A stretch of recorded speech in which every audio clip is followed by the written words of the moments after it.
1993 ਤੋਂ ਜਾਂ 94 ਦੇ ਨੀਅਰ ਅਬਾਊਟ ਲਗਭਗ 30 ਸਾਲ ਬਣ ਜਾਂਦੇ ਜੀ ਸ਼ੁਰੂ ਕੀਤਾ। ਇਹ ਗੁਰਬਾਣੀ ਸ਼ਬਦ ਜਿਹੜੇ ਨੇ ਉਹ ਰਾਗਾਂ ਤੇ ਆਧਾਰਿਤ ਨੇ ਜੀ। ਤੇ ਜਦੋਂ ਸਾਡੇ ਗੁਰੂ ਸਾਹਿਬਾਨ ਨੇ ਸਾਨੂੰ ਤਾਕੀਦ ਕੀਤੀ ਹੈ ਕਿ ਤੁਸੀਂ ਸ਼ਬਦ ਗੁਰਬਾਣੀ ਨੂੰ ਸੰਗੀਤ ਦੇ ਜਿਹੜਾ ਉਹਨਾਂ ਨੇ ਰਾਗ ਨਿਰਧਾਰਿਤ ਰਾਗ ਦਿੱਤਾ ਦਰਜ ਕੀਤਾ ਹੈ ਉਸੇ ਦੇ ਵਿੱਚ ਗਾਉਣ ਦੀ ਤਾਕੀਦ ਕੀਤੀ ਹੈ। ਸੰਗੀਤ ਸਬਜੈਕਟ ਦੇ ਵਿੱਚ ਸਾਨੂੰ ਅਲੰਕਾਰ ਜਿਹੜੇ ਨੇ ਜਿਹਨੂੰ ਅਸੀਂ ਸਰਗਮ ਵੀ ਬੋਲਦੇ ਹਾਂ, ਜਿੰਨੀ ਦੇਰ ਤੱਕ ਸਾਨੂੰ ਉਹ ਸਰਗਮ ਦਾ ਅਭਿਆਸ ਨਹੀਂ ਹੈ, ਸਰਗਮ ਦਾ ਪਤਾ ਨਹੀਂ ਹੈ, ਅਸੀਂ ਸੁਰ ਨੂੰ ਸਾਧਿਆ ਹੀ ਨਹੀਂ। ਕੋਈ ਸ਼ਬਦ ਗੁਰਬਾਣੀ ਦੇ ਨਾਲ ਜੁੜ ਕੇ ਆਪਣੇ ਆਪ ਨੂੰ ਰਿਲੈਕਸ ਕਰਦਾ ਹੈ, ਆਪਣੀ ਆਤਮਾ ਨੂੰ ਸ਼ਾਂਤੀ ਦਿੰਦਾ ਹੈ। ਕਿਸੇ ਦਾ ਟੇਸਟ ਹੈ ਕਿ ਉਹ ਕੋਈ ਗਾਣਿਆਂ ਵੱਲ, ਕੋਈ ਪੰਜਾਬੀ ਗਾਣੇ, ਕੋਈ ਹਿੰਦੀ ਗਾਣੇ, ਸੰਗੀਤ ਹੈ। ਸੰਗੀਤ ਦੀਆਂ ਅੱਗੇ ਬਹੁਤ ਸਾਰੀਆਂ ਬ੍ਰਾਂਚਸ ਨੇ।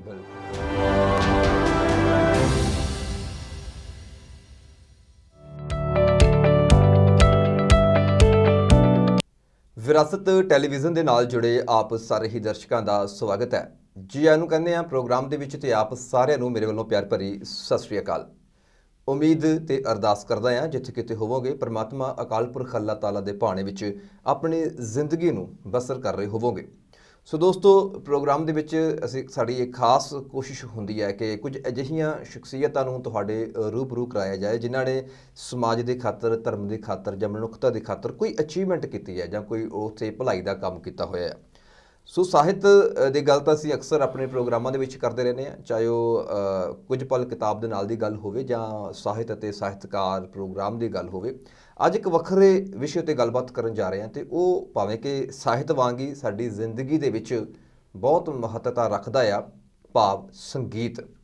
ਸੰਗੀਤ ਸਾਡੇ ਜੰਮਣ ਤੋਂ ਲੈ ਕੇ ਮਰਨ ਤੱਕ, ਜ਼ਿੰਦਗੀ ਦੇ ਪਹਿਲੇ ਸੰਸਕਾਰ ਤੋਂ ਲੈ ਕੇ ਆਖਰੀ ਸੰਸਕਾਰ ਤੱਕ, ਜਾਂ ਉਹਦੇ ਵਿੱਚ ਜਿੱਥੇ ਵੀ ਕਿਤੇ ਖੁਸ਼ੀ ਗਮੀ ਦਾ ਮੌਕਾ ਆਉਂਦਾ ਆ ਤੇ ਅਸੀਂ ਸੰਗੀਤ ਦਾ ਸਹਾਰਾ ਜ਼ਰੂਰ ਕਿਤੇ ਨਾ ਕਿਤੇ ਲੈਂਦੇ ਹਾਂ, ਚਾਹੇ ਕਿਸੇ ਨੂੰ ਸੁਣਨਾ ਪਸੰਦ ਹੋਵੇ ਜਾਂ ਨਾ, ਪਰ ਫਿਰ ਵੀ ਸੰਗੀਤ ਮਨੁੱਖ ਜ਼ਿੰਦਗੀ ਦਾ ਹਿੱਸਾ ਬਣਿਆ ਰਹਿੰਦਾ ਆ। ਪਰ ਜੇ ਮਨੁੱਖ ਆਪ ਸਾਹਿਤ ਤੇ ਸੰਗੀਤ ਨੂੰ ਆਪਣੀ ਜ਼ਿੰਦਗੀ ਦੇ ਵਿੱਚ ਸ਼ਾਮਲ ਕਰ ਲਵੇ ਤੇ ਜ਼ਿੰਦਗੀ ਵਿੱਚ ਇੱਕ ਸੁਹਜ ਤੇ ਸਵਾਦ ਪੈਦਾ ਹੁੰਦਾ ਆ। ਸੋ ਸੰਗੀਤ ਦੀਆਂ ਕਈ ਕਿਸਮਾਂ ਨੇ, ਕਲਾਸੀਕਲ ਸੰਗੀਤ, ਗੁਰਮਤਿ ਸੰਗੀਤ, ਤੇ ਉਸ ਤੋਂ ਅੱਗੇ ਫਿਰ ਹੋਰ ਕਈ ਸਿਨਫਾਂ ਜਿਹੜੀਆਂ ਨੇ, ਕਈ ਕਿਸਮਾਂ ਜਿਹੜੀਆਂ ਨੇ ਸਾਹਿਤ ਦੀਆਂ ਪ੍ਰਚਲਿਤ ਹੈਗੀਆਂ ਨੇ। ਅੱਜ ਇਸ ਪ੍ਰੋਗਰਾਮ ਦੇ ਵਿੱਚ ਅਸੀਂ ਖਾਸ ਤੌਰ ਤੇ ਗੱਲਬਾਤ ਕਰਾਂਗੇ ਸੰਗੀਤ ਦੀਆਂ ਕੁਝ ਬਰੀਕੀਆਂ ਦੇ ਬਾਰੇ, ਸੰਗੀਤ ਦੀਆਂ ਵੱਖ-ਵੱਖ ਕਿਸਮਾਂ ਦੇ ਬਾਰੇ, ਸੰਗੀਤ ਸਿੱਖਣ ਦੇ ਬਾਰੇ ਵੀ, ਕਿਉਂਕਿ ਸੰਗੀਤ ਸੁਣਨਾ ਬਹੁਤ ਸੌਖਾ ਆ, ਕਿਉਂਕਿ ਅਸੀਂ ਸੁਣ ਵੀ ਲੈਂਦੇ ਹਾਂ, ਗੁਣਗੁਣਾ ਵੀ ਲੈਂਦੇ ਹਾਂ, ਪਰ ਸਹੀ ਢੰਗ ਤਰੀਕਾ ਕੀ ਹੈਗਾ ਆ, ਉਹ ਉਸਤਾਦ ਧਾਰਿਆ ਗੁਰੂ ਬਿਨਾਂ ਗਤ ਨਹੀਂ, ਜਿਵੇਂ ਸਾਡਾ ਇੱਕ ਆਮ ਮੁਹਾਵਰਾ ਆ, ਅਸੀਂ ਗੱਲਬਾਤ ਕਰਦੇ ਹੁੰਦੇ ਹਾਂ। ਸੋ ਅੱਜ ਸਾਡੇ ਅੰਮ੍ਰਿਤਸਰ ਸਾਹਿਬ ਸਟੂਡੀਓ ਦੇ ਵਿੱਚ ਖਾਸ ਤੌਰ ਤੇ ਉਸਤਾਦ ਬਲਵੀਰ ਸਿੰਘ ਜੀ ਹੰਸਪਾਲ ਪਹੁੰਚੇ ਹੋਏ ਨੇ, ਜਿਨ੍ਹਾਂ ਨੇ ਇੱਕ ਲੰਮਾ ਸਮਾਂ ਆਪਣੀ ਜ਼ਿੰਦਗੀ ਦਾ ਜਿਹੜਾ ਆ, ਲੰਮਾ ਅਰਸਾ ਜਿਹੜਾ ਆ, ਔਰ ਹੁਣ ਤੱਕ ਉਹ ਜਾਰੀ ਹੈ ਕਿ ਹਜ਼ਾਰਾਂ ਵਿਦਿਆਰਥੀਆਂ ਨੂੰ ਸੰਗੀਤ ਦੀ ਵਿੱਦਿਆ ਦਿੱਤੀ ਹੈ ਔਰ ਦੇ ਰਹੇ ਨੇ। ਔਰ ਉਹਨਾਂ ਦੇ ਕੋਲੋਂ ਹੀ ਜਾਣਦੇ ਆ ਸੰਗੀਤ ਦੇ ਇਸ ਸਫ਼ਰ ਦੇ ਬਾਰੇ ਗੱਲਾਂ ਬਾਤਾਂ ਤੇ ਸੰਗੀਤ ਦੇ ਬਾਰੇ ਕੁਝ ਖਾਸ ਗੱਲਾਂ ਬਾਤਾਂ। ਸਭ ਤੋਂ ਪਹਿਲਾਂ ਸਵਾਗਤ ਕਰਦੇ ਹਾਂ ਜੀ ਪ੍ਰੋਗਰਾਮ ਦੇ ਵਿੱਚ ਹੰਸਪਾਲ ਜੀ, ਬਹੁਤ-ਬਹੁਤ ਧੰਨਵਾਦ ਕਿ ਤੁਸੀਂ ਆਏ ਹੋ। ਸਤਿ ਸ਼੍ਰੀ ਅਕਾਲ ਜੀ। ਸਤਿ ਸ਼੍ਰੀ ਅਕਾਲ ਜੀ ਭੱਟ ਸਾਹਿਬ। ਔਰ ਸਿਹਤਾਂ ਠੀਕ ਨੇ ਜੀ? ਹਾਂਜੀ, ਬਹੁਤ ਵਧੀਆ ਜੀ। ਕਿਉਂਕਿ ਇਹ ਸਾਡਾ ਪਹਿਲਾ ਸਵਾਲ ਹੁੰਦਾ ਕਿ ਜਿਹੜਾ ਵੀ ਮਹਿਮਾਨ ਹੁੰਦਾ ਆ ਤੇ ਉਹ ਸਿਹਤ ਵਾਲੀ ਜਿਹੜੀ ਗੱਲ ਨਾ ਉਹ ਜ਼ਰੂਰੀ ਹੋਣੀ ਚਾਹੀਦੀ ਹੈ, ਕਿਉਂਕਿ ਅੱਜ ਕੱਲ੍ਹ ਦਾ ਜਿਹੜਾ ਮਾਹੌਲ ਸਿਸਟਮ ਇੱਦਾਂ ਦਾ ਬਣਦਾ ਜਾ ਰਿਹਾ ਹੈ ਵੀ ਹਰ ਚੀਜ਼ ਮਿਲਾਵਟ ਵਾਲੀ ਹੈ, ਹਰ ਚੀਜ਼ ਕਿਤੇ ਨਾ ਕਿਤੇ ਜਿਹੜਾ ਆ ਉਹ ਗੜਬੜੀ ਪੈਦਾ ਕਰ ਰਹੀ ਹੈ। ਔਰ ਉਹਦਾ ਕਾਰਨ ਕੀ ਹੈਗਾ ਵੀ ਉਹ ਫਿਰ ਸਿਹਤ ਉੱਤੇ ਬੜਾ ਇਫੈਕਟ ਪੈਂਦਾ ਆ। ਸਿਹਤਮੰਦ ਆਪ ਹੋਊਗਾ ਜਿਹੜਾ ਇਨਸਾਨ, ਉਹੀ ਉਹ ਸਿਹਤਮੰਦ ਸਮਾਜ ਸਿਰਜ ਸਕਦਾ ਆ।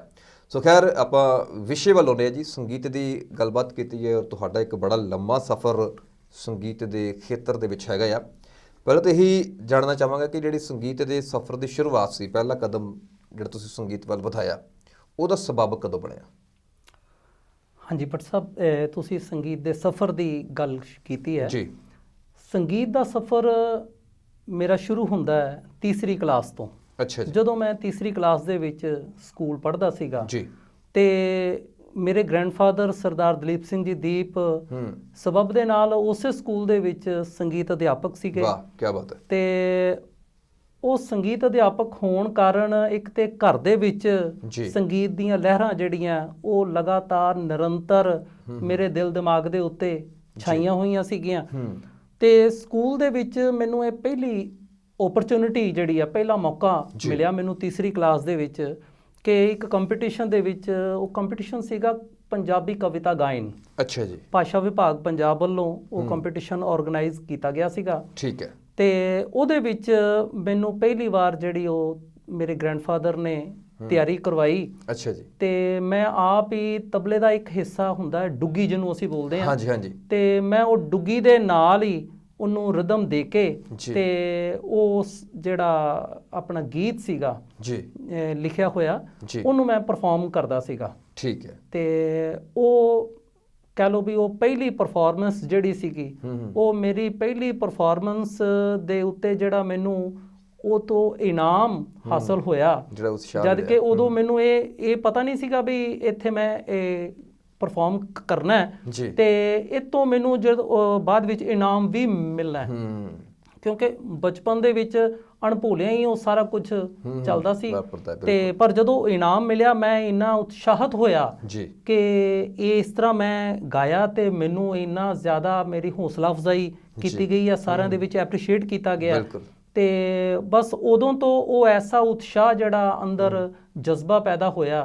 ਤੇ ਪਹਿਲਾਂ ਅਸੀਂ ਅਣਭੁੱਲਿਆ ਹੀ ਉਹ ਨਾਲ ਤੁਰਦੇ ਪਏ ਸੀਗੇ, ਸੰਗੀਤ ਨੂੰ ਆਬਜ਼ਰਵ ਕਰਦੇ ਪਏ ਸੀਗੇ, ਪਰ ਉਹਦੇ ਨਾਲ ਉਤਸ਼ਾਹ ਵਧਣ ਦੇ ਨਾਲ ਉਹਦੇ ਵੱਲ ਉਚੇਚਾ ਧਿਆਨ ਹੋ ਗਿਆ। ਜੀ ਬਿਲਕੁਲ। ਤੁਸੀਂ ਜਿਵੇਂ ਜ਼ਿਕਰ ਕੀਤਾ ਤਬਲੇ ਦੀ ਡੁੱਗੀ ਦਾ ਕੀਤਾ ਵਾ, ਉਹ ਤੁਸੀਂ ਸੰਗੀਤ ਦੇ ਵਿੱਚ ਸਫ਼ਰ ਦੇ ਵਿੱਚ ਗਾਉਣ ਵਾਲੇ ਪਾਸੇ ਆਏ, ਸੋ ਇੰਸਟਰੂਮੈਂਟਲ ਵੀ ਨਾਲ ਚੱਲਿਆ। ਉਹਦੇ ਵਿੱਚ ਕਿਹੜੇ ਤੁਸੀਂ ਸਾਜ਼ ਜਿਹੜੇ ਸ਼ਾਮਲ ਕੀਤੇ ਫਿਰ ਨਾਲ? ਇੰਸਟਰੂਮੈਂਟ ਦੇ ਵਿੱਚ ਦੇਖੋ ਜੀ, ਜਿੱਥੇ ਕਿਉਂਕਿ ਮੈਂ ਗਾਉਂਦਾ ਵੀ ਸੀ ਤੇ ਗਾਉਣ ਦੇ ਵਿੱਚ ਹਾਰਮੋਨੀਅਮ ਜਿਹੜਾ ਉਹ ਬੇਸਿਕ ਅਸੀਂ ਲੈਂਦੇ ਆ। ਬਿਲਕੁਲ। ਤੇ ਹਾਰਮੋਨੀਅਮ ਮੈਂ ਸਿੱਖਦਾ ਸੀਗਾ ਨਾਲ ਆਪਣੇ ਦਾਦਾ ਜੀ ਕੋਲੋਂ। ਤੇ ਉਹਦੇ ਨਾਲ ਰਿਦਮ ਦੇ ਵਿੱਚ ਮੈਂ ਤਬਲੇ ਦੇ ਉੱਤੇ ਵੀ ਆਪਣਾ ਹੱਥ ਅਜ਼ਮਾਉਂਦਾ ਸੀ। ਜੀ ਬਹੁਤ ਖੂਬ। ਤੇ ਬੇਸ਼ੱਕ ਕਿਉਂਕਿ ਉਦੋਂ ਮੈਂ ਛੋਟਾ ਸੀਗਾ ਤੇ ਪੂਰਾ ਤਬਲਾ ਜਿਹੜਾ ਉਹ ਮੈਂ ਕਦੀ ਪਲੇ ਕਰਦਾ ਸੀਗਾ ਬਤੌਰ ਤਾਲ ਨੂੰ ਦੇਣ ਲਈ। ਤੇ ਪਰ ਜਦੋਂ ਮੈਂ ਕੱਲਾ ਕਿਸੇ ਸਟੇਜ ਤੇ ਪਰਫਾਰਮ ਕਰਦਾ ਸੀ, ਉਹ ਫਿਰ ਉਹ ਤਬਲੇ ਦੀ ਉਹ ਤਾਲ ਨੂੰ ਮੈਂ ਕੱਲੀ ਡੁੱਗੀ ਦੇ ਉੱਤੇ ਸਾਈਡ ਤੇ ਕਿਸੇ ਸਿੱਕੇ ਦੇ ਨਾਲ ਜਾਂ ਚਾਬੀ ਦੇ ਨਾਲ ਉਹਨੂੰ ਬੀਟ ਦੇ ਕੇ ਤੇ ਉਹ ਤਾਲ ਦਾ ਪੂਰਾ ਰੂਪ ਜਿਹੜਾ ਉਹ ਡੁੱਗੀ ਦੇ ਉੱਤੇ ਬਣਾ ਕੇ ਤੇ ਕੱਲਾ ਜਿਹੜਾ ਉਹ ਗੀਤ ਨੂੰ ਪਰਫਾਰਮ ਕਰਦਾ ਸੀ। ਇੰਡੀਵਿਜੂਅਲ ਜਿਹੜੀ ਪਰਫਾਰਮੈਂਸ ਹੁੰਦੀ ਹੈ। ਬਿਲਕੁਲ, ਕਿਆ ਬਾਤ। ਇਹ ਵੀ ਇੱਕ ਵਿਲੱਖਣ ਜੀ ਗੱਲ ਹੈ, ਕਿਉਂਕਿ ਪਹਿਲਾਂ ਕਹਿੰਦੇ ਇੱਕ ਨੂੰ ਤੋੜ ਕੇ ਤਬਲਾ ਬਣਾਇਆ ਤੇ ਇਹਨਾਂ ਨੇ ਉਹ ਕੱਲੇ ਨੂੰ ਹੀ ਵਰਤ ਲਿਆ।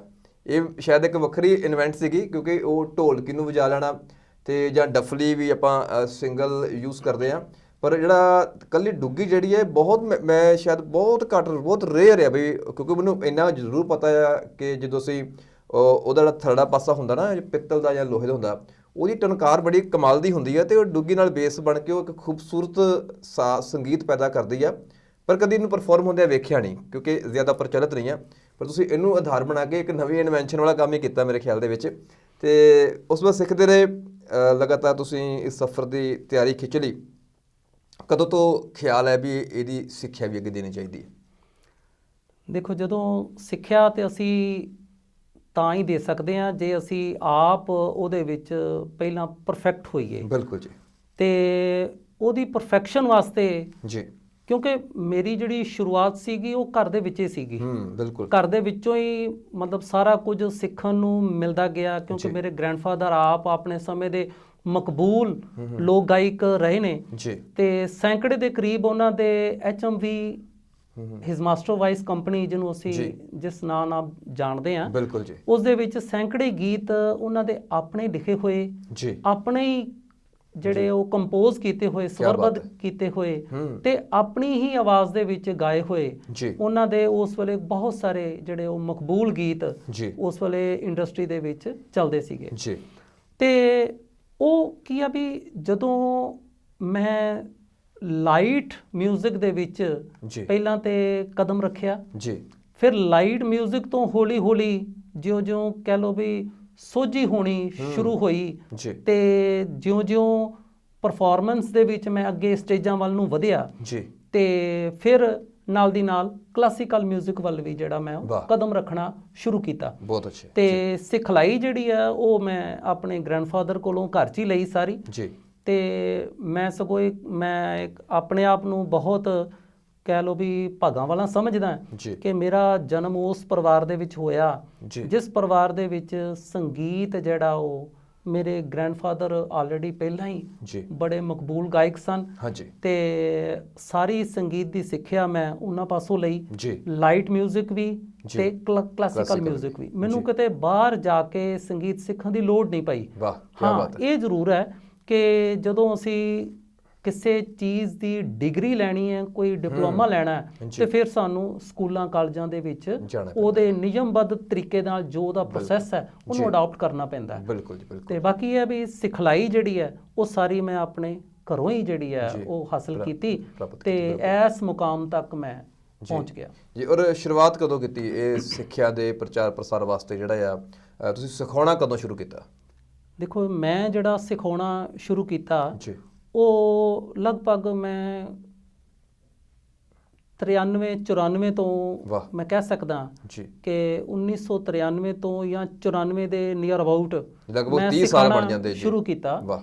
ਤੇ ਕਿਉਂਕਿ ਘਰ ਦੇ ਵਿੱਚ ਕਲਾਸ ਜਿਹੜੀ ਆ ਸੰਗੀਤ ਦੀ ਕਲਾਸ ਜੀ ਉਹ ਆਲਰੇਡੀ ਮੇਰੇ ਗ੍ਰੈਂਡਫਾਦਰ ਲੈ ਰਹੇ ਸੀ ਵਾਹ ਤੇ ਉਹਨਾਂ ਦੇ ਕੋਲ ਇੱਕ ਛੋਟੇ ਬੱਚੇ ਤੋਂ ਲੈ ਕੇ ਬਜ਼ੁਰਗ ਜੀ ਇਨਸਾਨ ਤੱਕ, ਚਾਹੇ ਉਹ ਲੇਡੀਜ਼ ਹੈ ਜੈਂਟਸ ਹੈ, ਜੀ ਉਹ ਉਹਨਾਂ ਦੇ ਕੋਲ ਸਿਖਲਾਈ ਲੈਣ ਆਉਂਦੇ ਸੀਗੇ। ਜੀ ਤੇ ਉਹਨਾਂ ਵੱਲ ਉਹਨਾਂ ਨੂੰ ਦੇਖ ਦੇਖ ਕੇ ਇੱਕ ਮਨ ਦੇ ਵਿੱਚ ਸ਼ੌਂਕ ਹੁੰਦਾ ਸੀ ਜੀ ਕਿ ਫਿਰ ਵੀ ਮੈਂ ਵੀ ਇਹਨਾਂ ਨੂੰ ਸਿਖਾਵਾਂ, ਇਸ ਤਰੀਕੇ ਨਾਲ ਸਿਖਾਵਾਂ, ਮੈਥਡ ਆ ਰੱਖਾਂ ਜਿਹਦੇ ਨਾਲ ਅਗਲੇ ਨੂੰ ਹੋਰ ਆਸਾਨੀ ਦੇ ਨਾਲ ਬਿਲਕੁਲ ਜਿਹੜਾ ਸਮਝ ਆ ਸਕੇ। ਜੀ ਤੇ ਬਸ ਫਿਰ ਉਹ ਹੌਲੀ ਹੌਲੀ ਕਰਦਿਆਂ, ਕਿਉਂਕਿ ਮੇਰੇ ਗ੍ਰੈਂਡਫਾਦਰ ਕਾਫੀ ਬਿਰਧ ਅਵਸਥਾ ਦੇ ਵਿੱਚ, ਕਿਉਂਕਿ ਸਮੇਂ ਦੇ ਨਾਲ ਨਾਲ ਇਨਸਾਨ ਜਿਹੜਾ ਉਹ ਬਿਰਧ ਵੱਲ ਨੂੰ ਜਾਂਦਾ ਹੈ, ਬੁਢਾਪੇ ਵੱਲ ਨੂੰ ਜਾਂਦਾ ਹੈ। ਜੀ ਤੇ ਉਹਨਾਂ ਨੇ ਫਿਰ ਹੌਲੀ ਹੌਲੀ, ਕਿਉਂਕਿ ਉਹਨਾਂ ਦਾ ਸਰੀਰ ਕਿਸੇ ਵੇਲੇ ਢਿੱਲਾ ਮੱਠਾ ਹੋ ਜਾਂਦਾ ਸੀ, ਜੀ ਤੇ ਉਦੋਂ ਉਹਨਾਂ ਨੇ ਫਿਰ ਮੈਨੂੰ ਆਖਣਾ ਕਿ ਪੁੱਤਰ ਜੀ ਤੁਸੀਂ ਅੱਜ ਕਲਾਸ ਲਗਾ ਲਓ। ਠੀਕ ਹੈ। ਬਸ ਉਹ ਹੌਲੀ ਹੌਲੀ ਜਿਹੜੀ ਕੁਦਰਤੀ ਆਗਿਆ ਜਿਹੜੀ ਉਹ ਮਿਲੀ ਤੇ ਮੈਂ ਉਸ ਕਲਾਸ ਦੇ ਵਿੱਚ ਪੈਰ ਪਾਉਣਾ ਸ਼ੁਰੂ ਕੀਤਾ। ਜੀ ਤੇ ਫਿਰ ਉਹ ਹੌਲੀ ਹੌਲੀ ਕਰਦਿਆਂ ਜੀ ਤੇ ਗ੍ਰੈਂਡਫਾਦਰ ਹੋਰ ਜ਼ਿਆਦਾ ਬਿਰਧ ਅਵਸਥਾ ਦੇ ਵਿੱਚ ਚਲੇ ਗਏ। ਉਹਨਾਂ ਕੋਲ ਜ਼ਿਆਦਾ ਦੇਰ ਤੱਕ ਬੈਠਣਾ ਜਿਹੜਾ ਸੀਗਾ ਉਹ ਮਤਲਬ ਨਹੀਂ ਸੀ ਹੁੰਦਾ। ਤੇ ਫਿਰ ਹੌਲੀ ਹੌਲੀ ਕਰਕੇ ਮੈਂ ਕਲਾਸ ਜਿਹੜੀ ਆ ਉਹ ਸਾਰੀ ਆਪਣੇ ਤਰੀਕੇ ਦੇ ਨਾਲ ਉਹਨੂੰ ਚਲਾਉਣਾ ਸ਼ੁਰੂ ਕੀਤਾ। ਬਿਲਕੁਲ ਜੀ। 3 ਦਹਾਕੇ ਦਾ ਸਮਾਂ ਬਣਦਾ ਆ ਕਿ ਤੁਸੀਂ ਸੰਗੀਤ ਦੀ ਸਿੱਖਿਆ ਦੇ ਰਹੇ ਆ, ਔਰ ਇਹਦੇ ਵਿੱਚ ਜੇ ਅਸੀਂ 3 ਦਹਾਕਿਆਂ ਦੀ ਗੱਲ ਕਰੀਏ ਤਾਂ ਤਕਰੀਬਨ 10 ਸਾਲ ਹੀ ਬੜੇ ਹੁੰਦੇ ਆ ਕਿ ਸਮਾਂ ਬਦਲ ਜਾਂਦਾ ਆ। ਕੋਈ ਜੋ 3 ਦਹਾਕੇ ਪਹਿਲਾਂ ਦੀ ਗੱਲ ਕਰਦੇ ਆ ਵੀ ਸਿਖਾਉਣਾ ਸ਼ੁਰੂ ਕੀਤਾ ਸੀ, ਉਦੋਂ ਦਾ ਵਿਦਿਆਰਥੀਆਂ ਦਾ ਰੁਝਾਨ ਤੇ ਜੇ ਅੱਜ ਅਸੀਂ 30 ਸਾਲ ਬਾਅਦ ਕੰਪੇਅਰ ਕਰਦੇ ਹਾਂ ਜਾਂ 10 ਸਾਲ ਪਿੱਛੇ ਜਾਈਏ, ਉਹ ਰੁਝਾਨ ਕਿੰਨਾ ਕੁ ਫਰਕ ਦੇਖਦੇ ਹੋ? ਦੇਖੋ, ਰੁਝਾਨ ਦਾ ਤੇ ਬਹੁਤ ਜ਼ਿਆਦਾ ਡਿਫਰੈਂਸ ਜਿਹੜਾ ਉਹ ਦੇਖਣ ਨੂੰ ਮਿਲਦਾ ਹੈ। ਇਹ ਸੰਗੀਤ ਦਾ ਅਸਲ ਦੇ ਵਿੱਚ ਕੀ ਹੈ ਕਿ ਸੰਗੀਤ ਇੱਕ ਸਾਧਨਾ ਆ। ਬਿਲਕੁਲ। ਸੰਗੀਤ ਇੱਕ ਤਪੱਸਿਆ ਆ ਜੀ। ਪਰ ਮੈਂ ਦੇਖਦਾ ਵੀ ਪਹਿਲਾਂ ਕੁਝ ਸਮਾਂ ਪਹਿਲਾਂ ਦੀ ਗੱਲ ਕਰਦੇ ਆ ਤੇ ਕੁਝ ਸਮਾਂ ਪਹਿਲਾਂ ਜਿਹੜੀ ਨਾ ਉਹ ਸਿੱਖਿਆਰਥੀਆਂ ਦੇ ਵਿੱਚ ਇੰਨੀ ਭੱਜ ਦੌੜ, ਕੋਈ ਸ਼ਾਰਟਕਟ ਮੈਥਡ ਅਪਣਾਉਣ ਦੀ ਕੋਈ ਇੰਨੀ ਨਹੀਂ ਸੀ ਹੁੰਦੀ। ਬੇਸ਼ੱਕ ਹੁੰਦੀ ਸੀ ਪਰ ਬਹੁਤ ਥੋੜੀ ਹੁੰਦੀ ਸੀ। ਠੀਕ ਹੈ। ਪਰ ਅੱਜ ਕੱਲ ਅਸੀਂ ਦੇਖਦੇ ਹਾਂ ਵੀ ਜਿੱਥੇ ਟੈਕਨੋਲੋਜੀ ਸਾਡੀ ਇੰਨੀ ਐਡਵਾਂਸ ਹੈ ਤੇ ਕੰਪਿਊਟਰ ਦਾ ਯੁੱਗ ਹੈ, ਤੇ ਉੱਥੇ ਮੈਂ ਦੇਖਦਾ ਵੀ ਸਾਡੇ ਕੋਲ ਇਨਸਾਨੀਅਤ ਦੇ ਵਿੱਚ ਸਮਾਂ ਵੀ ਘਟ ਗਿਆ। ਇਹ ਅਸੀਂ ਗੱਲਾਂ ਕਰਦੇ ਹੁੰਦੇ ਸੀ ਵੀ ਬਾਹਰ ਦੇ ਜਿਹੜੇ ਮੁਲਕ ਨੇ ਉਹਨਾਂ ਦੇ ਵਿੱਚ ਸਮੇਂ ਦੀ ਬਹੁਤ ਘਾਟ ਹੈ, ਪਰ ਮੈਂ ਦੇਖ ਰਿਹਾ ਕਿ ਇਹ ਹੁਣ ਸਾਡੇ ਵਿੱਚ ਵੀ ਅਸੀਂ ਉਹ ਗੱਲਾਂ ਨੂੰ ਜਾਂ ਤੇ ਅਡਾਪਟ ਕਰ ਲਿਆ ਜਾਂ ਸਮਾਂ ਹੀ ਇੰਨਾ ਤੇਜ਼ੀ ਨਾਲ ਚੱਲ ਰਿਹਾ ਹੈ ਕਿ ਸਾਡੇ ਵਿੱਚ ਵੀ ਉਸ ਸਮੇਂ ਦੀ ਜਿਹੜੀ ਬਹੁਤ ਘਾਟ ਜਿਹੜੀ ਹੈ ਨਾ ਉਹ ਮਹਿਸੂਸ ਹੁੰਦੀ ਹੈ। ਉਹਦੇ ਵਿੱਚ ਉਹਦਾ ਫਿਰ ਅਸਰ ਜਿਹੜਾ ਇਫੈਕਟ ਉਹ ਸਿੱਖਿਆਰਥੀਆਂ ਦੇ ਵਿੱਚ ਵੀ ਵੇਖਣ ਨੂੰ ਮਿਲਦਾ ਹੈ। ਉਹਦੇ ਵਿੱਚ ਕੀ ਆ ਵੀ ਸਿੱਖਿਆਰਥੀ ਚਾਹੁੰਦਾ ਹੈ ਕਿ ਮੈਂ ਉਹਦਾ ਕਿਸੇ ਵੀ ਸਬਜੈਕਟ ਨੂੰ ਸਿੱਖਣ ਲਈ ਪਹਿਲਾਂ ਉਹਦਾ ਐਲਫਾਬੈਟਿਕਲੀ ਚੱਲਣਾ ਬਹੁਤ ਜ਼ਰੂਰੀ ਹੁੰਦਾ ਹੈ। ਜਿੰਨੀ ਦੇਰ ਤੱਕ ਸਾਨੂੰ ਕਿਸੇ ਲੈਂਗੁਏਜ ਦਾ ਊੜਾ ਐੜਾ, ਇੰਗਲਿਸ਼ ਦੀ ABC, ਇਸੇ ਤਰ੍ਹਾਂ ਸੰਗੀਤ ਸਬਜੈਕਟ ਦੇ ਵਿੱਚ ਸਾਨੂੰ ਅਲੰਕਾਰ ਜਿਹੜੇ ਨੇ ਜਿਹਨੂੰ ਅਸੀਂ ਸਰਗਮ ਵੀ ਬੋਲਦੇ ਹਾਂ, ਜਿੰਨੀ ਦੇਰ ਤੱਕ ਸਾਨੂੰ ਉਹ ਸਰਗਮ ਦਾ ਅਭਿਆਸ ਨਹੀਂ ਹੈ, ਸਰਗਮ ਦਾ ਪਤਾ ਨਹੀਂ ਹੈ, ਅਸੀਂ ਸੁਰ ਨੂੰ ਸਾਧਿਆ ਹੀ ਨਹੀਂ। ਬਿਲਕੁਲ। ਤੇ ਅਸੀਂ ਚਾਹੁੰਦੇ ਹਾਂ ਵੀ ਸਾਨੂੰ ਸਿੱਧਾ ਕੋਈ ਨਾ ਕੋਈ, ਜੇ ਕੋਈ ਸ਼ਬਦ ਗੁਰਬਾਣੀ ਦਾ ਸ਼ਬਦ ਸਿੱਖਣਾ ਚਾਹੁੰਦਾ ਤੇ ਉਹ ਚਾਹੁੰਦਾ ਵੀ ਮੈਨੂੰ ਸਿੱਧਾ ਹੀ ਸ਼ਬਦ ਸਿਖਾ ਦਿੱਤਾ ਜਾਵੇ ਤੇ ਬਸ ਉਹ ਮੈਨੂੰ ਸੁਰਾਂ ਯਾਦ ਕਰਾ ਦਿੱਤੀਆਂ ਜਾਣ, ਜਿਹੜੀਆਂ 5-6 ਸੁਰਾਂ ਦੇ ਉੱਤੇ ਉਹ ਸ਼ਬਦ ਚੱਲਣਾ ਹੈ, ਰੱਟਾ ਮਰਾ ਦਿੱਤਾ ਜਾਏ ਤੇ ਮੈਂ ਬਸ ਇਹਨੂੰ ਸ਼ਾਰਟਕਟ ਮੈਥਡ ਨਾਲ ਬਸ ਮੈਨੂੰ ਇੰਨਾ ਕੀ ਬਹੁਤ ਹੈ।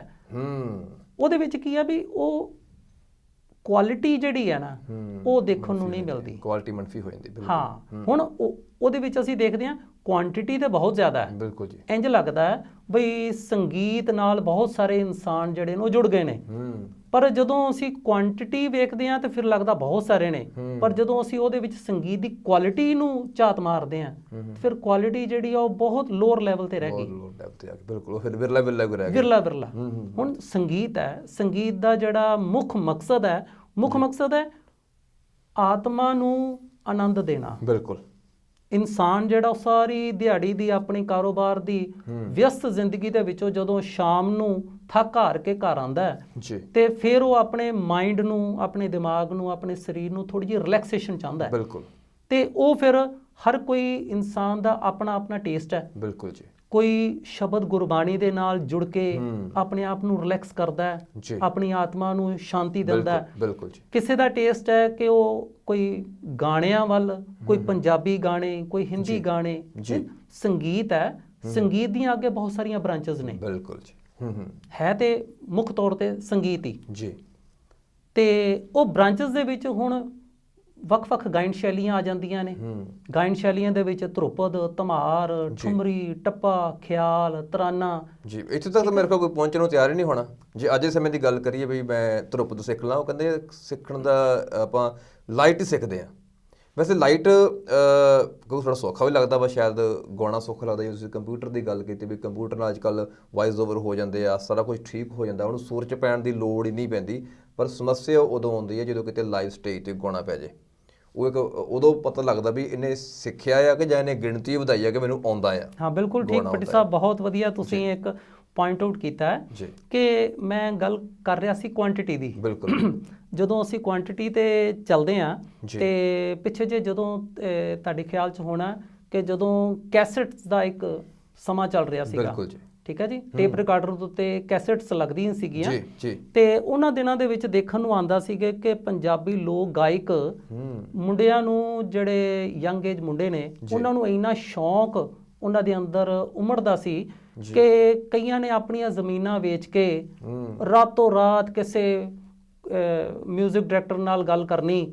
ਠੀਕ ਹੈ, ਉਹਨੇ ਕਹਿਣਾ ਵੀ ਭਲਿਆ ਇੰਨੇ ਪੈਸੇ ਲੱਗਣਗੇ, ਤੂੰ ਲਿਆ, ਆਪਾਂ ਤੈਨੂੰ ਆਪਣੇ ਆਪ ਹੀ ਸੁਰਬੱਧ ਕਰ ਦਿੰਨੇ ਆ। ਬਿਲਕੁਲ। ਠੀਕ ਹੈ, ਤੈਨੂੰ ਰਾਤੋਂ ਰਾਤ ਹੀ ਜਿਹੜਾ ਨਾ ਉਹ ਇੱਕ ਸਿੰਗਿੰਗ ਸਟਾਰ ਅਸੀਂ ਬਣਾ ਦਿੰਨੇ ਆ, ਗੱਲ ਹੀ ਕੋਈ ਨਹੀਂ। ਉਹਨਾਂ ਨੇ ਆਪਣੀਆਂ ਜ਼ਮੀਨਾਂ ਵੇਚ ਕੇ ਤੇ ਕੈਸਟਸ ਕਰਾਉਣ ਵੱਲ ਪੂਰੀ ਆਪਣਾ ਜ਼ੋਰ ਲਗਾ ਦਿੱਤਾ। ਪਰ ਉਹਦਾ ਫਿਰ ਰਿਜ਼ਲਟ ਕੀ ਨਿਕਲਿਆ? ਰਿਜ਼ਲਟ ਇਹ ਨਿਕਲਿਆ ਵੀ ਚਲੋ ਕੰਪਿਊਟਰ ਦਾ ਯੁੱਗ ਹੈ, ਅਸੀਂ ਕੰਪਿਊਟਰ ਦੇ ਵਿੱਚ ਹਰ ਇੱਕ ਚੀਜ਼ ਨੂੰ ਐਡਿਟ ਕਰਕੇ ਉਹਨੂੰ ਕਰੈਕਸ਼ਨ ਲਗਾ ਦਿੰਨੇ ਆ ਤੇ ਉਹ ਫਿਰ ਸੁਣਨ ਵਾਲੇ ਨੂੰ ਜਿਹੜਾ ਉਹਦਾ ਕੋਈ ਬਹੁਤਾ ਪਤਾ ਨਹੀਂ ਲੱਗਦਾ, ਬਰੀਕੀ ਵਿੱਚ ਨਹੀਂ ਉਹ ਆਉਂਦੀ। ਪਰ ਜਦੋਂ ਉਸੇ ਗਾਇਕ ਕਲਾਕਾਰ ਨੂੰ, ਵੈਸੇ ਅਸੀਂ ਉਹਨੂੰ ਕਲਾਕਾਰ ਨਹੀਂ ਕਵਾਂਗੇ ਕਿਉਂਕਿ ਉਹਨੇ ਤੇ ਕਲਾ ਨੂੰ ਸਿੱਖਿਆ ਹੀ ਨਹੀਂ। ਬਿਲਕੁਲ ਜੀ। ਉਹਨੇ ਕਲਾ ਨੂੰ ਸਮਝਿਆ ਹੀ ਨਹੀਂ। ਜੇ ਕਲਾਕਾਰ ਤਾਂ ਉਹ ਕੰਪਿਊਟਰ ਵਾਲਾ ਹੋਣਾ ਜਿਹਨੇ ਕਲਾ ਵਿਖਾਈ। ਹਾਂ, ਬਸ ਗਾਉਣ ਵਾਲੇ ਦੀ ਕਲਾ ਕੋਈ ਨਾ ਹੋਈ। ਹਾਂ, ਉਹਦੇ ਵਿੱਚ ਕਲਾ ਵਾਲੀ ਕੋਈ ਗੱਲ ਨਹੀਂ। ਤੇ ਚਲੋ ਉਹ ਇੱਕ ਕੋਸ਼ਿਸ਼ ਸੀਗੀ ਉਹਦੀ, ਸ਼ੌਂਕ ਸੀ ਉਹਨੂੰ ਸ਼ੌਂਕ ਸੀਗਾ ਵੀ ਉਹ ਛੇਤੀ ਨਾਲ ਸ਼ਾਰਟਕਟ ਮੈਥਡ ਨਾਲ ਇਸ ਫੀਲਡ ਦੇ ਵਿੱਚ ਆਉਣਾ ਚਾਹੁੰਦਾ ਸੀਗਾ। ਤੇ ਜਦੋਂ ਉਹਨੂੰ ਕਿਤੇ ਕੋਈ ਪ੍ਰੋਗਰਾਮ ਮਿਲ ਜਾਂਦਾ ਵੀ ਭਾਈ ਸਾਹਿਬ ਤੁਸੀਂ ਫਲਾਣੀ ਥਾਂ ਤੇ ਸਾਡਾ ਇੱਕ ਮੇਲਾ ਲੱਗ ਰਿਹਾ, ਉਹਦੇ ਵਿੱਚ ਤੁਸੀਂ ਆਪਣੀ ਪਰਫਾਰਮੈਂਸ ਦੇਣੀ ਹੈ ਤੇ ਕਿਉਂਕਿ ਅਸੀਂ ਤੁਹਾਡੇ ਗੀਤ ਜਿਹੜੇ ਟੇਪ ਤੇ ਸੁਣੇ ਨੇ ਉਹ ਬਹੁਤ ਸੋਹਣੇ ਲੱਗੇ ਨੇ। ਤੇ ਉੱਥੇ ਜਾ ਕੇ ਜਦੋਂ ਫਿਰ ਉਹ ਬੰਦਾ ਗਾਇਕ ਉੱਥੇ ਜਾ ਕੇ ਜਦੋਂ ਆਪਣੀ ਲਾਈਵ ਪਰਫਾਰਮੈਂਸ ਦਿੰਦਾ ਤੇ ਫਿਰ ਉਹ ਜ਼ਮੀਨ ਅਸਮਾਨ ਦਾ ਫਰਕ ਜਿਹੜਾ ਉਹ ਨਜ਼ਰ ਆਉਂਦਾ। ਦੁੱਧ ਤੇ ਪਾਣੀ ਦੇ ਪਾਣੀ ਹੋ ਜਾਂਦਾ, ਦੁੱਧ ਦਾ ਦੁੱਧ ਤੇ ਪਾਣੀ ਦਾ ਪਾਣੀ ਹੋ ਜਾਂਦਾ ਕਿਉਂਕਿ ਉਹਨੂੰ ਸੁਰ ਦਾ ਪਤਾ ਹੀ ਨਹੀਂ। ਠੀਕ ਹੈ, ਉੱਥੇ ਜਾ ਕੇ ਫਿਰ ਉਹ ਆਪਣੇ ਤੌਰ ਤੇ ਜਿਹੜੇ ਅੰਦਰ ਦੀਆਂ ਵਲਵਲੇ ਹੈ ਉਸ ਅਨੁਸਾਰ ਗਾਣਾ ਸ਼ੁਰੂ ਕਰਦਾ ਹੈ। ਤੇ ਸੰਗੀਤ ਇੱਕ ਐਸਾ ਮਾਧਿਅਮ ਹੈ ਜਿਹਨੂੰ ਸੰਗੀਤ ਦੀ ਨਹੀਂ ਵੀ ਸਮਝ, ਬੇਸ਼ੱਕ ਜ਼ਰੂਰੀ ਨਹੀਂ ਕਿ ਉਹ ਸੰਗੀਤ ਸਿੱਖਿਆ ਹੀ ਹੋਵੇ। ਬਿਲਕੁਲ।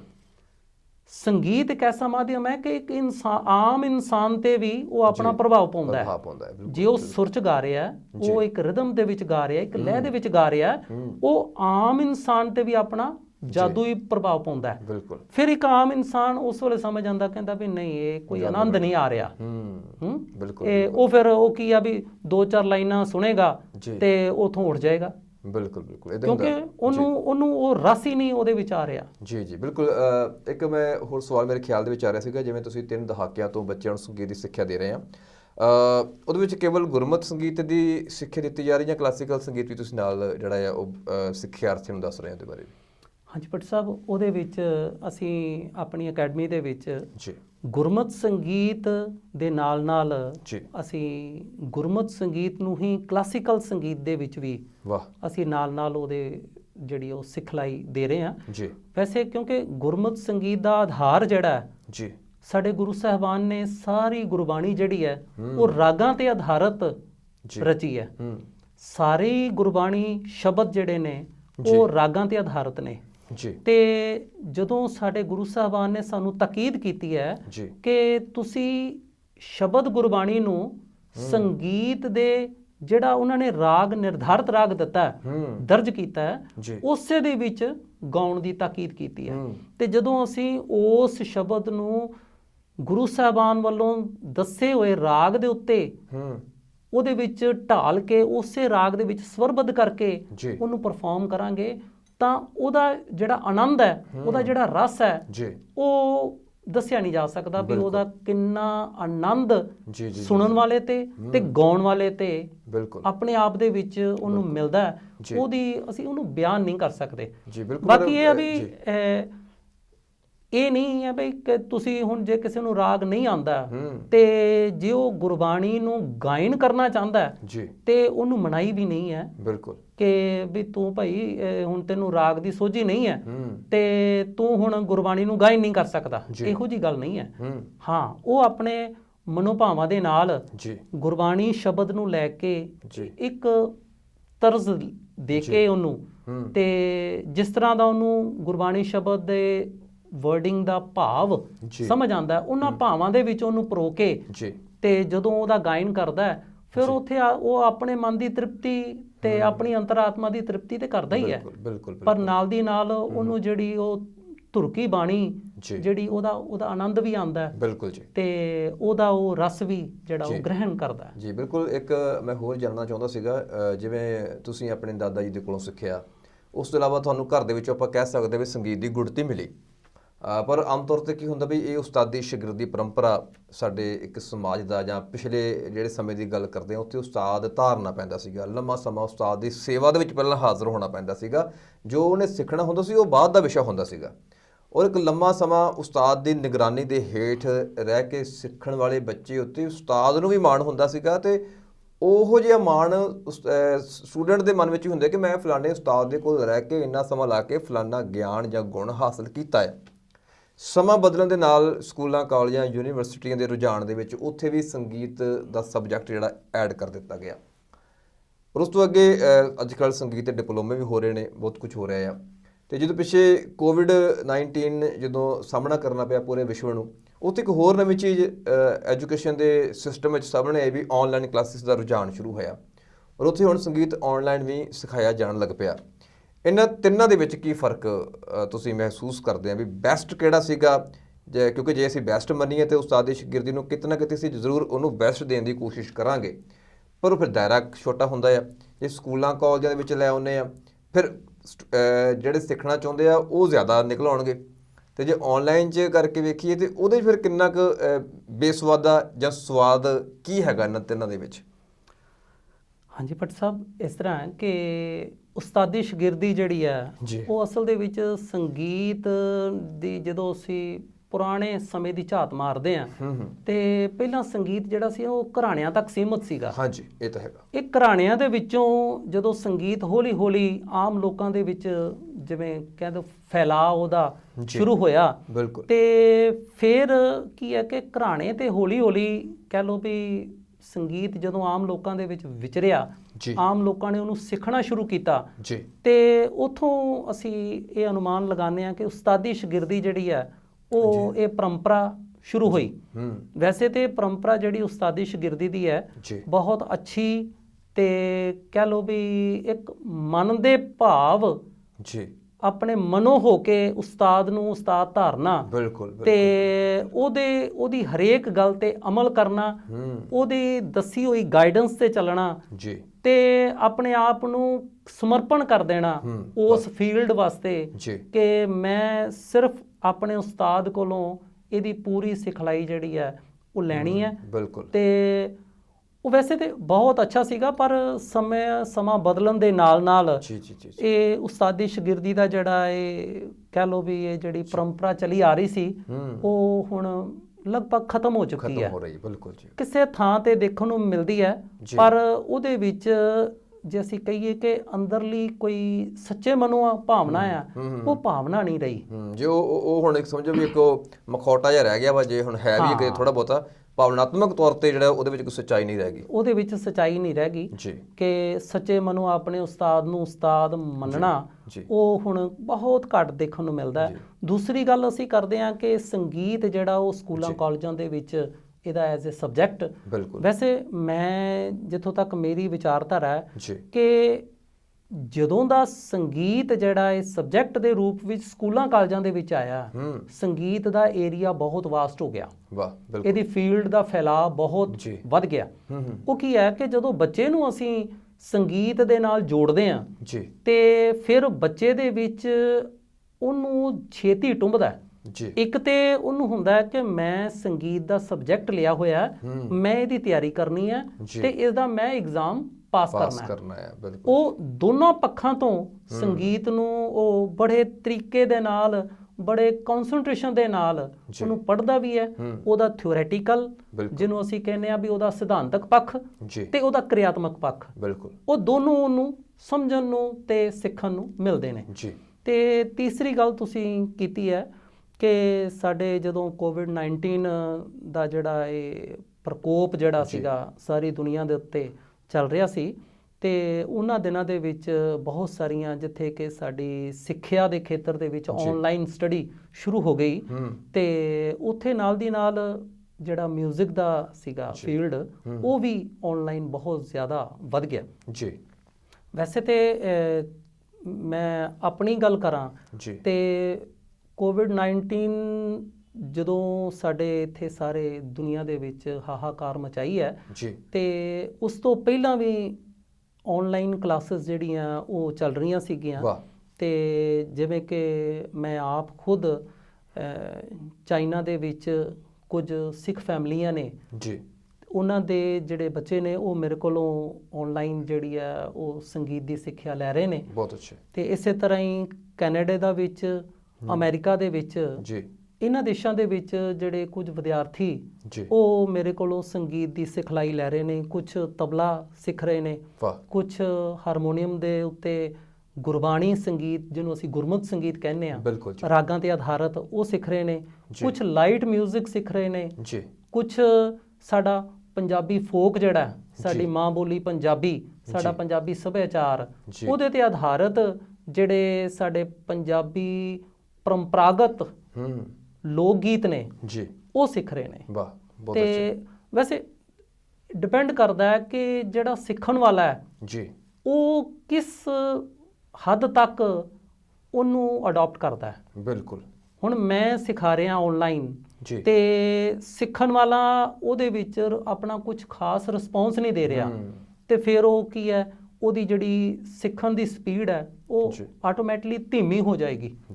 ਤੇ ਜੇ ਅਗਲਾ ਜਿਹੜਾ ਸਿੱਖਣ ਵਾਲਾ ਹੈ ਉਹਨੂੰ ਪੂਰਾ ਇੰਟਰਸਟ ਹੈ, ਉਹਦੀ ਬਰੀਕੀ 'ਚ ਜਾ ਰਿਹਾ ਹੈ, ਉਹਨੂੰ ਹਰੇਕ ਗੱਲ ਨੂੰ ਸਮਝ ਰਿਹਾ ਹੈ, ਤੇ ਫਿਰ ਕੀ ਹੈ ਵੀ ਉਹ ਤੁਹਾਨੂੰ ਤੁਹਾਡੀ ਗੱਲ ਦਾ ਪੂਰਾ ਰਿਸਪੌਂਸ ਦੇ ਰਿਹਾ। ਜੋ ਤੁਸੀਂ ਉਹਨੂੰ ਸਮਝਾ ਰਹੇ ਹੋ, ਜਿਸ ਤਰ੍ਹਾਂ ਉਹਨੂੰ ਸਿਖਾ ਰਹੇ ਹੋ, ਉਹਨੂੰ ਉਹ ਪੂਰਾ ਬਰੀਕੀ ਦੇ ਵਿੱਚ ਸਮਝ ਰਿਹਾ ਤੇ ਫਿਰ ਉਹ ਠੀਕ ਹੈ ਕਿ ਦੂਰੀ ਤੇ ਹੋਣ ਕਰਕੇ ਕਈ ਵਾਰੀ ਅਸੀਂ ਇਹ ਪੋਸੀਬਲ ਨਹੀਂ ਹੁੰਦਾ ਕਿ ਅਸੀਂ ਉਹਨੂੰ ਕਿਸੇ ਹਰ ਇੱਕ ਚੀਜ਼ ਨੂੰ ਲਾਈਵ ਜਿਹੜਾ ਨਾ ਸਾਹਮਣੇ ਆਣ ਕੇ ਉਹਨੂੰ ਕਰ ਸਕੀਏ। ਤੇ ਵੈਸੇ ਤੇ ਮਾਧਿਅਮ ਬਹੁਤ ਅੱਛਾ ਹੈ ਤੇ ਮੇਰੇ ਖਿਆਲ ਦੇ ਅਨੁਸਾਰ ਜਿਹੜੇ ਵਿਦਿਆਰਥੀ ਮੇਰੇ ਕੋਲੋਂ ਸਿੱਖ ਰਹੇ ਨੇ, ਮੇਰਾ ਖਿਆਲ ਹੈ ਵੀ ਉਹ ਸਾਰੇ ਬਹੁਤ ਸੈਟੀਸਫਾਈ ਨੇ। ਬਿਲਕੁਲ ਮੈਂ ਇਹ ਸਮਝਦਾ ਕਿ ਉਹ ਬਹੁਤ ਸੈਟੀਸਫਾਈ ਨੇ, ਬਹੁਤ ਅੱਛਾ ਉਹ ਗੇਨ ਕਰ ਰਹੇ ਨੇ ਜੀ ਇਸ ਫੀਲਡ ਦੇ ਵਿੱਚ, ਕਾਫੀ ਅੱਗੇ ਉਹ ਆਪਣੀ ਫੀਲਡ ਦੇ ਵਿੱਚ ਅੱਗੇ ਵਧੇ ਨੇ ਤੇ ਆਪਣੀ ਫੀਲਡ ਦੇ ਵਿੱਚ ਪਰਫੈਕਸ਼ਨ ਜਿਹੜੀ ਉਹਨਾਂ ਦੀ ਹੋਈ ਹੈ। ਬਿਲਕੁਲ ਆਪਾਂ ਸਿੱਟੇ ਵਜੋਂ ਕਹਿ ਸਕਦੇ ਹਾਂ ਵੀ ਸਮੇਂ ਦੇ ਨਾਲ ਜਿਹੜੇ ਬਦਲਾਅ ਆਉਂਦੇ ਨੇ ਕਿਤੇ ਨਾ ਕਿਤੇ ਉਹ ਚੰਗੇ ਵੀ ਹੁੰਦੇ ਆ ਸਾਡੇ ਸਾਰਿਆਂ ਦੇ ਵਾਸਤੇ, ਕਿਉਂਕਿ ਉਸਤਾਦੀ ਸ਼ਾਗਿਰਦੀ ਦੀ ਆਪਾਂ ਗੱਲਬਾਤ ਕੀਤੀ ਸੀ ਵੀ ਸਭ ਤੋਂ ਵਧੀਆ ਪਰੰਪਰਾ ਉਹੀ ਹੋ ਰਹੀ ਹੈ ਜੀ। ਪਰ ਸਕੂਲਾਂ ਕਾਲਜਾਂ ਵਿੱਚ ਆਉਣ ਨਾਲ ਜਿੱਥੇ ਉਹਦਾ ਦਾਇਰਾ ਵੱਡਾ ਹੋਇਆ ਉੱਥੇ ਹਰ ਵਿਦਿਆਰਥੀ ਨੂੰ ਬਰਾਬਰ ਦਾ ਸਿਲੇਬਸ ਮਿਲ ਗਿਆ। ਉਹ ਉਸਤਾਦੀ ਸ਼ਾਗਿਰਦੀ ਵਿੱਚ ਬਰਾਬਰਤਾ ਨਹੀਂ ਸੀ ਉੱਥੇ। ਜੇ ਅਸੀਂ ਇਹ ਗੱਲ ਵੇਖੀ ਜਿੱਦਾਂ ਗੱਲਬਾਤ ਵਿੱਚ ਇਹ ਪੁਆਇੰਟ ਆਊਟ ਹੁੰਦਾ ਹੈ ਵੀ ਉੱਥੇ ਵੀ ਜਿਹੜਾ ਚੇਲਾ ਚੰਗਾ ਲੱਗਾ ਜਾਂ ਉਹਦੇ ਕੋਲ ਜ਼ਿਆਦਾ ਗੁਣ ਸੀਗਾ, ਜਾਂ ਜਿਹਨੇ ਮਿਹਨਤ ਵੱਧ ਕਰ ਲਈ ਉਹਦੇ ਕੋਲ ਜ਼ਿਆਦਾ ਗੁਣ ਸੀਗਾ। ਪਰ ਜਦੋਂ ਸਕੂਲਾਂ ਕਾਲਜਾਂ ਦੇ ਵਿੱਚ ਸਿੱਖਿਆ ਆਈ ਹੈ ਤੇ ਉਹ ਸਾਰੇ ਵਿਦਿਆਰਥੀਆਂ ਵਾਸਤੇ ਬਰਾਬਰ ਹੋ ਗਿਆ ਵੀ ਚਾਹੇ ਉਹ ਥੋੜਾ ਪਿੱਛੇ ਰਹਿਣ ਵਾਲਾ ਚਾਹੇ ਅੱਗੇ ਰਹਿਣ ਵਾਲਾ। ਹੁਣ ਉਹਨੂੰ ਪਤਾ ਸੀ ਕਿ ਮੈਂ ਤਿਆਰੀ ਕਰਨੀ ਹੈ ਤੇ ਪੇਪਰ ਵਿੱਚੋਂ ਪਾਸ ਹੋਣਾ ਆ। ਤੇ ਜੇ ਅਸੀਂ ਆਨਲਾਈਨ ਦੀ ਗੱਲ ਕਰਦੇ ਹਾਂ ਤੇ ਭਾਵੇਂ ਕਿ ਇਹ ਥੋੜਾ ਜਿਹਾ ਔਖਾ ਜਿਹਾ ਲੱਗਦਾ ਵੀ ਇੱਕ ਫਿਜ਼ੀਕਲੀ ਜਿਹੜੀ ਅਸੀਂ ਜਾ ਕੇ ਮੌਜੂਦ ਹੁੰਦੇ ਹਾਂ ਆਪਣੇ ਉਸਤਾਦ ਦੇ ਕੋਲ, ਉਹਦੀ ਨਿਗਰਾਨੀ ਦੇ ਵਿੱਚ ਸਿੱਖਣਾ, ਪਰ ਦੂਰ ਰਹਿ ਕੇ ਵੀ ਅਸੀਂ ਸੰਗੀਤ ਨਾਲ ਜੁੜ ਸਕਦੇ ਹਾਂ। ਉਸਤਾਦਾਂ ਦੀ ਰਹਿਨੁਮਾਈ ਹਾਸਲ ਕਰਕੇ ਉਹਨਾਂ ਦੇ ਦੱਸੇ ਹੋਏ ਨੁਕਤਿਆਂ ਉੱਤੇ ਚੱਲਦੇ ਹੋਇਆਂ ਚੰਗਾ ਰਿਆਜ਼ ਕਰਕੇ ਵੀ ਅਸੀਂ ਜਿਹੜਾ ਆ ਸਫਲ ਸੰਗੀਤ ਦੀ ਸਿੱਖਿਆ ਜਿਹੜੀ ਹੈ ਪ੍ਰਾਪਤ ਕਰ ਸਕਦੇ ਹਾਂ। ਸੋ ਸਮਾਂ ਬਿਲਕੁਲ ਜਿਹੜਾ ਆ ਉਹ ਸਮਾਪਤੀ ਵਾਲਾ ਹੈਗਾ ਆ। ਅਸੀਂ ਬਹੁਤ ਸ਼ੁਕਰਗੁਜ਼ਾਰ ਹਾਂ ਜੀ ਤੁਸੀਂ ਸਮਾਂ ਕੱਢਿਆ ਹੈ ਤੇ ਉਮੀਦ ਕਰਦੇ ਹਾਂ ਵੀ ਕਿਸੇ ਸੰਗੀਤ ਦੇ ਵਿਸ਼ੇ ਉੱਤੇ ਕਦੇ ਫਿਰ ਕੋਈ ਗੱਲਬਾਤ ਜ਼ਰੂਰ ਆਉਂਦੇ ਦਿਨਾਂ ਵਿੱਚ ਕਰਾਂਗੇ ਤੇ ਹੋਰ ਵਿਸਥਾਰ ਦੇ ਨਾਲ। ਜੇ ਸਾਡੇ ਦਰਸ਼ਕਾਂ ਦੇ ਵਿੱਚੋਂ ਵੀ ਕੋਈ ਸੰਗੀਤ ਦੇ ਨਾਲ ਜੁੜਨਾ ਚਾਹੁੰਦਾ ਆ ਤੇ ਉਹ ਸਰਦਾਰ ਬਲਬੀਰ ਸਿੰਘ ਜੀ ਹੰਸਪਾਲ ਹੋਣਾ ਦੇ ਨਾਲ ਸੰਪਰਕ ਕਰ ਸਕਦੇ ਨੇ। ਉਹ ਆਪ ਹੀ ਦੱਸ ਦੇਣਗੇ ਵੀ ਕਿਵੇਂ ਜਿਹੜਾ ਆ ਤੁਹਾਡੇ ਨਾਲ ਦਰਸ਼ਕ ਸਾਡੇ ਜੁੜ ਸਕਦੇ ਨੇ। ਹਾਂਜੀ ਦੇਖੋ, ਮੇਰੇ ਨਾਲ ਜੁੜਨ ਵਾਸਤੇ ਮੇਰੀ ਈਮੇਲ ਆਈਡੀ ਹੈ ਜੀ balbir.hanspal@gmail.com। ਇਹ BIRBALBIR ਹਾਂ BALGIR ਜੀ .hanspal@gmail.com। ਤੇ ਇਹਦੇ ਨਾਲ ਮੇਰਾ ਕੰਟੈਕਟ ਨੰਬਰ ਹੈ ਜੀ 98 149 ਜੀ 49448 ਜੀ। ਜੇ ਅਸੀਂ ਇਹਨੂੰ ਇੰਗਲਿਸ਼ ਵਰਡਿੰਗ ਦੇ ਵਿੱਚ ਬੋਲਦੇ ਹਾਂ 9814949448। ਬਹੁਤ ਸ਼ੁਕਰੀਆ ਜੀ, ਬਹੁਤ ਧੰਨਵਾਦ ਜੀ, ਸਤਿ ਸ਼੍ਰੀ ਅਕਾਲ ਜੀ। ਸਤਿ ਸ਼੍ਰੀ ਅਕਾਲ ਜੀ।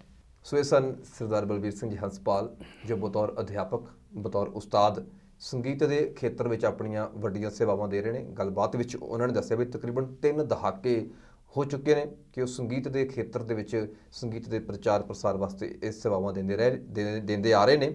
ਸੋ ਪ੍ਰਮਾਤਮਾ ਅਕਾਲ ਪੁਰਖ ਅੱਗੇ ਅਰਦਾਸ ਕਰਦੇ ਹਾਂ, ਸਮੁੱਚੀ ਵਿਰਾਸਤ ਮੀਡੀਆ, ਵਿਰਾਸਤ ਟੈਲੀਵਿਜ਼ਨ ਦੀ ਟੀਮ ਇਹ ਅਰਦਾਸ ਕਰਦੀ ਹੈ ਵੀ ਇਸੇ ਤਰ੍ਹਾਂ ਚੜ੍ਹਦੀ ਕਲਾ ਵਿੱਚ ਰਹਿ ਕੇ ਗੁਰਮਤਿ ਸੰਗੀਤ ਦੇ ਪ੍ਰਚਾਰ ਪ੍ਰਸਾਰ ਦੇ ਵਾਸਤੇ ਤੇ ਸੰਗੀਤ ਦੇ ਨਾਲ ਜਿਹੜੇ ਵਿਦਿਆਰਥੀ ਜੁੜਨਾ ਚਾਹੁੰਦੇ ਨੇ ਉਹਨਾਂ ਦੇ ਵਾਸਤੇ ਇਸੇ ਤਰ੍ਹਾਂ ਆਪਣੀਆਂ ਸੇਵਾਵਾਂ ਦਿੰਦੇ ਰਹਿਣ। ਸੋ ਮਿਲਦੇ ਹਾਂ ਅਗਲੇ ਐਪੀਸੋਡ ਵਿੱਚ ਇੱਕ ਹੋਰ ਸ਼ਖਸੀਅਤ ਦੇ ਨਾਲ। ਤਦ ਤੱਕ ਲਈ ਮੈਨੂੰ ਦਿਓ ਇਜਾਜ਼ਤ।